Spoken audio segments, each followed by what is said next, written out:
तो आपने देखा होगा आपके घर में जैसे मम्मी हैं, पापा हैं या बच्चे हैं घरों में, तो लोगों के पास अलग अलग पावर होती हैं। फॉर एग्जांपल अगर मैं जैसे पापा लोगों की बात करूं, घर के जो बड़े आदमियों की बात करूं, तो वो डिसीजन लेते हैं भाई कौन सा मकान लेना है, कहाँ प्लॉट लेना है, कहाँ दुकान लेना है, लेते हैं इस तरह के डिसीजन। लेकिन अगर मैं लेडीज़ की बात करूं घर की, तो मम्मियाँ ये डिसीजन लेती हैं घर में कौन सा बर्तन आएगा, कौन सी कटोरी आएगी, किस तरह की चम्मच आएगी, करते हैं ना। और जो घर में जो वैसा लड़का होगा, कोई घर में इस तरह का बेटा होगा जो थोड़ा सा बाहर पढ़ के आया है या बाहर पढ़ने जाने वाला है, अगर कोई लैपटॉप खरीदना है तो उसकी पसंद का आएगा, क्योंकि उसे टेक्निकल नॉलेज पापा से या मम्मी से ज़्यादा है। तो होता क्या है, पावर जब शेयर होती है तो सबको उसका फायदा मिलता है। क्लियर हो रही है बात?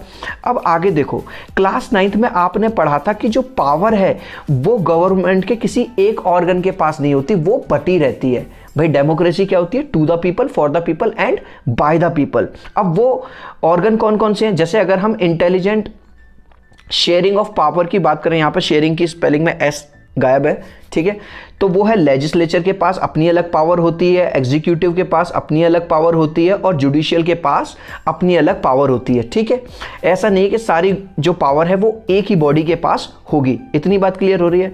अब पावर शेयरिंग में इस चैप्टर के अंदर आखिर हम पढ़ने क्या वाले हैं? हम पढ़ने वाले हैं केस स्टडी दो अलग अलग कंट्रीज की। पहली बात हम करेंगे बेल्जियम की और दूसरी बात हम करेंगे श्रीलंका की। और क्या बात करेंगे, किस तरह से जब इन दोनों कंट्रीज में कुछ दिक्कत आई पावर को लेके, कम्युनिटी को लेके, लोगों की फीलिंग्स को लेके, लैंग्वेजेस को लेके, इन दोनों कंट्रीज ने अपने अपने देश में किस तरह से उस मुद्दे को संभाला, किसने इंटेलिजेंटली उसे संभाला, किसने समझदारी से उसे संभाला और किसने उसमें बुद्धूपना दिखाया, मतलब खराब डिसीजन लिया। तो सबसे पहले both these stories are about how democracies handle demands for power sharing. ये दोनों स्टोरी जो मैं आपके साथ शेयर करने जा रहा हूं, ये आपको बताएंगे कि डेमोक्रेसी के अंदर पावर किस तरह से शेयर होती है और क्या कंक्लूजन निकलता है, और उसके हम बाद में बात करेंगे पावर शेयरिंग की जरूरत क्या है। तो चलो यार, सबसे पहले शुरुआत कर लेता हूं बेल्जियम के एग्जाम्पल से। इतनी बात क्लियर हो रही है?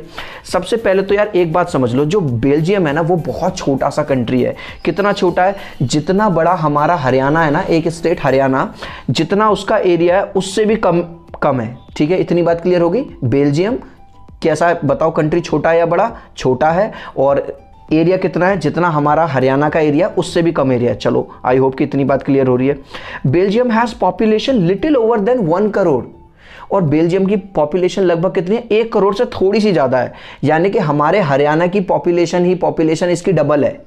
देखो, सारी चीज़ें एक एक चीज़ें मैं आपको क्लियर करता चल रहा हूँ। बेल्जियम छोटा है, एरिया वाइज किससे है? हरियाणा के लगभग बराबर का है। पॉपुलेशन वाइज अगर बात करें तो लगभग 1 करोड़ से थोड़ी ज़्यादा है, जो कि हरियाणा की पॉपुलेशन से लगभग आधी है। इतनी बात क्लियर हो रही है?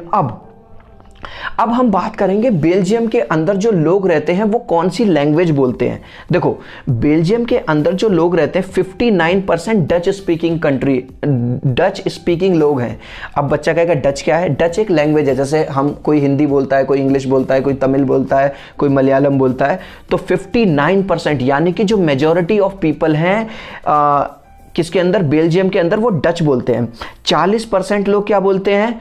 फ्रेंच बोलते हैं। और 1% लोग क्या बोलते हैं? जर्मन बोलते हैं। यहाँ पे अगर आपको दिख भी रहा होगा, डच स्पीकर्स ब्लू है 59%, फ्रेंच स्पीकर जो है ये रेड से दिखाया हुआ है, ठीक है, 40%, और जो 1% है येलो, ये है कौन है? French speaking. यहाँ पे हमने इसका एथनिक कंपोजिशन भी आपको दिखाया है। 59% सबसे ज़्यादा डच लोग हैं, 40% फ्रेंच लोग हैं और 1% है जर्मन।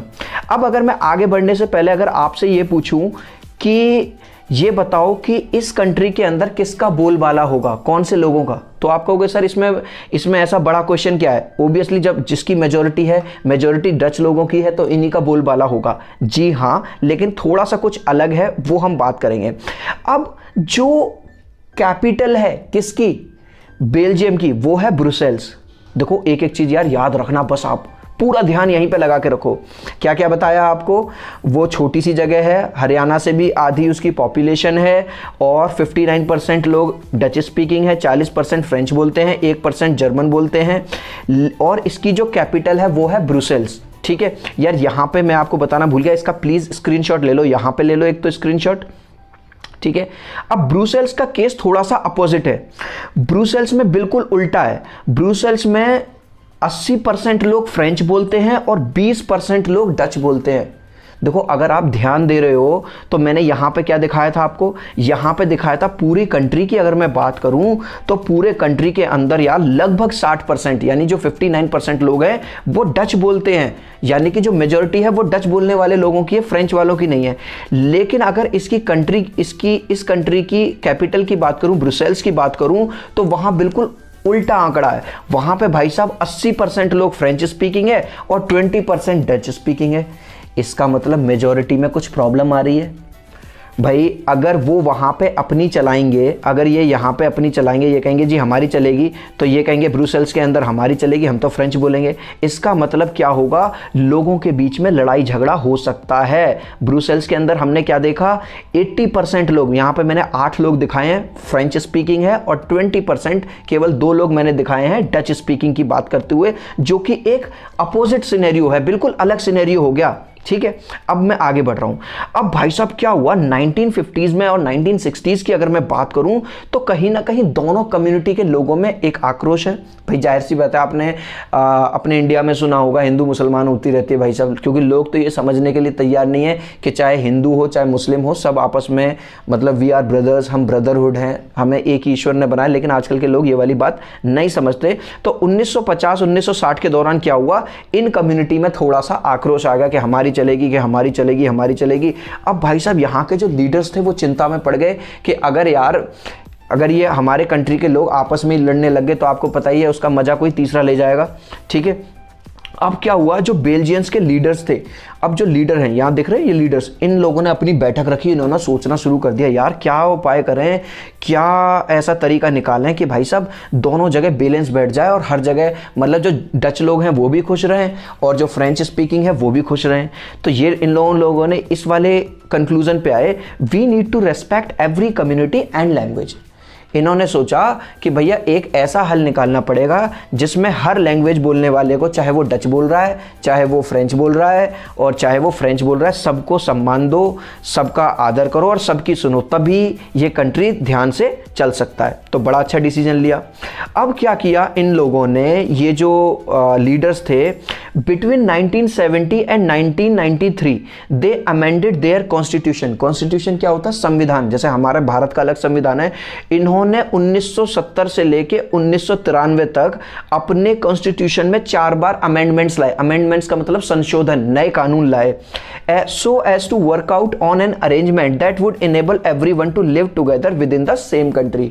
और ये चेंजेस ये अपने कॉन्स्टिट्यूशन में क्या लाए, इन्होंने कुछ इस तरह के बदलाव किए कॉन्स्टिट्यूशन में ताकि हर आदमी, चाहे वो छोटे तबके का हो, बड़े तबके का हो, फ्रेंच बोलने वाला हो, डच बोलने वाला हो, जर्मन बोलने वाला हो, सब लोग प्यार से मजे से रह सके। अब इन्होंने वो क्या क्या चेंजेस किए वो देख लेते हैं।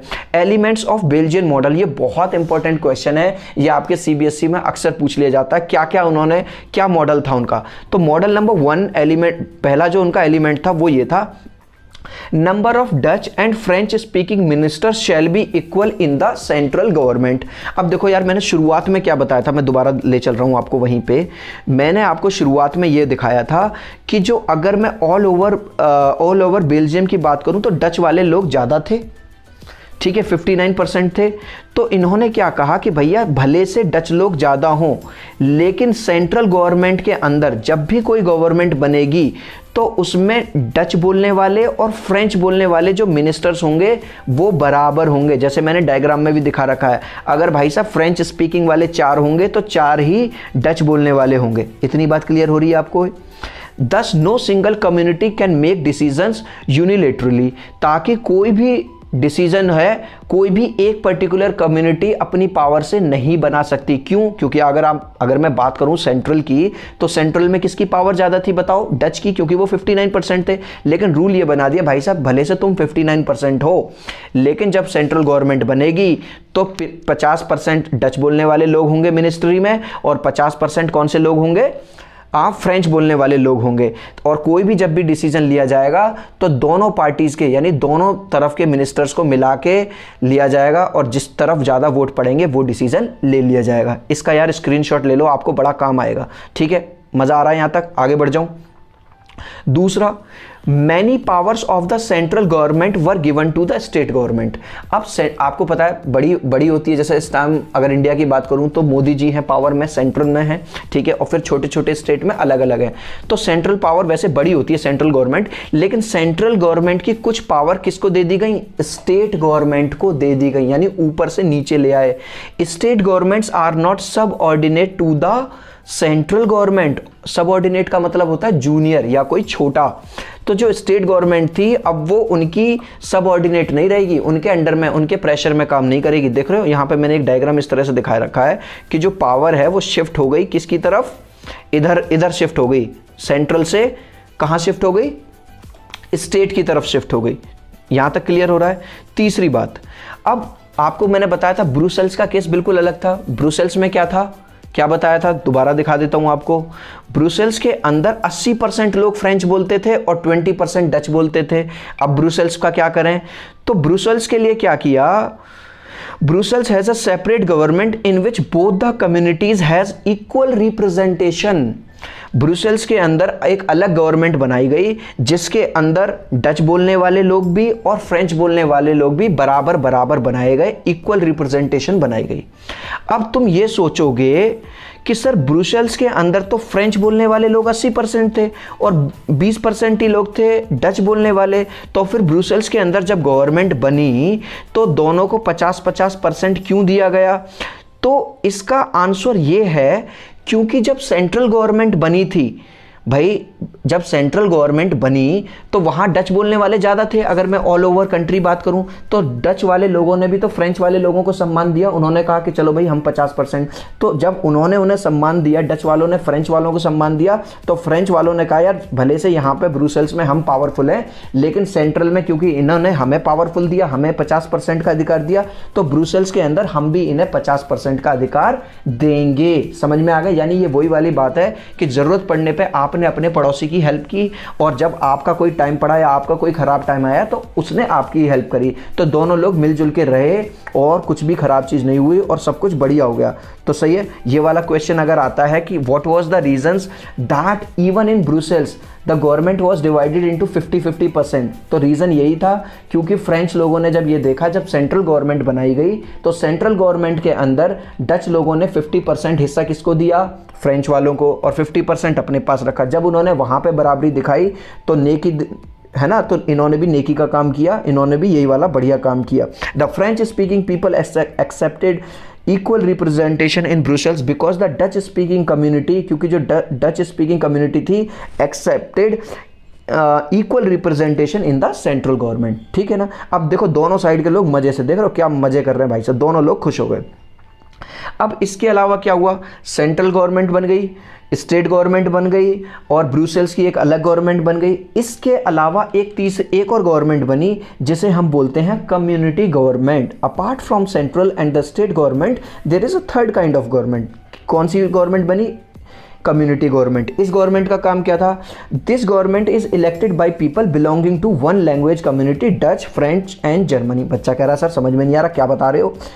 ये जो कम्युनिटी गवर्नमेंट थी ये बिल्कुल एक अलग गवर्नमेंट थी। इसमें क्या होगा? डच स्पीकिंग जो हैं, जो लोग डच बोलते हैं वो एक अलग चुनाव लड़ेंगे, मतलब उनके यहाँ एक अलग तरह का इलेक्शन होगा, उसमें केवल वो ही पार्टिसिपेट करेंगे जो डच बोलते हैं। फ्रेंच वाले अलग होंगे, जर्मन वाले अलग होंगे। ठीक है। और ये गवर्नमेंट किस पे काम करती थी? कल्चरल, एजुकेशनल पे, लैंग्वेज पे और रिलेटेड इश्यूज़ पे। आप शायद सोच रहे होगे सर सारी चीज़ समझ में आ गई, लेकिन आपका ना ये कम्युनिटी गवर्नमेंट वाला हमें चीज़ समझ में नहीं आई। बेटा उस चीज़ को मैं इस तरह समझाऊंगा, जैसे आप अगर गांव में कभी गए हो या आपने सुना हो, हमारे यहाँ इंडिया के अंदर गांव में ग्राम पंचायत होती है। जैसे गांव के अंदर किसी में कोई झगड़ा हो जाए, कोई मोल भाव हो जाए, कोई लड़की भगा के ले आया, कोई बात हो गई, इंटरकास्ट शादी कर ली, तो गाँव में पंचायत बैठती है, गाँव के जो बड़े बूढ़े होते हैं वो बैठते हैं और वो फैसला करते हैं। तो इस तरह से क्या होता है, गांव का फैसला गांव में ही हो जाता है। उसके लिए, उसे सुलझाने के लिए कोई मोदी जी या स्टेट गवर्नमेंट से किसी मिनिस्टर को नहीं आना पड़ता। देख रहे हो आप यहाँ पे गांव पंचायत मतलब वो चल रहा है। ठीक है ना।